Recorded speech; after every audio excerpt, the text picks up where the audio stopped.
গোপালগঞ্জ কোনো ভারতের অঙ্গরাজ্য নয় যেখানে যে আমাদের ভিসা লাগবে।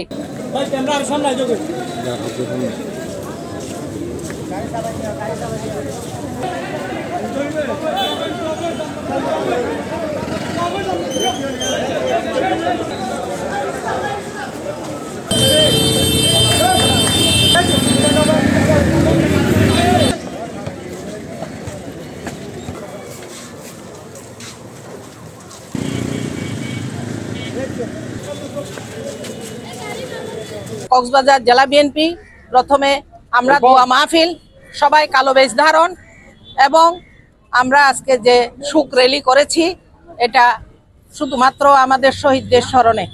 আজকের দিনে জুলাই যারা শহীদ হয়েছেন তাদের সবার জন্য বিনম্র শ্রদ্ধা, তাদের আত্মার মাগফিরাত কামনা করছি। তাদের পরিবার যেন তাদের সুখ বইতে পারে, সেই শক্তি যেন আল্লাহ তাআলা তাদের পরিবারকে দান করেন।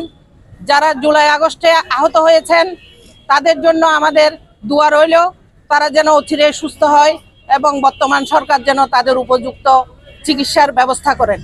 নাগরিক কমিটি তারা গত বুধবার তারা তাদের একটা প্রোগ্রাম করার জন্য তারা গোপালগঞ্জে গিয়েছিল। সেখানে একটা ন্যাক্কারজনক ঘটনা হয়েছে, তাদেরকে আক্রমণ করা হয়েছে। তার জন্য আমরা জেলা বিএনপির পক্ষ থেকে তীব্র প্রতিবাদ জানাই। গোপালগঞ্জ কোনো ভারতের অঙ্গরাজ্য নয় যেখানে যেতে আমাদের ভিসা লাগবে। কিন্তু তারা যে ন্যাক্কারজনক ঘটনা, শান্তিপূর্ণ সমাবেশে এসে চেয়ারে আগুন ধরিয়ে দিয়েছে, তাদেরকে মারধর করেছে, সেটা আজকে জেলা বিএনপির পক্ষ থেকে আমরা তীব্র প্রতিবাদ জানাচ্ছি।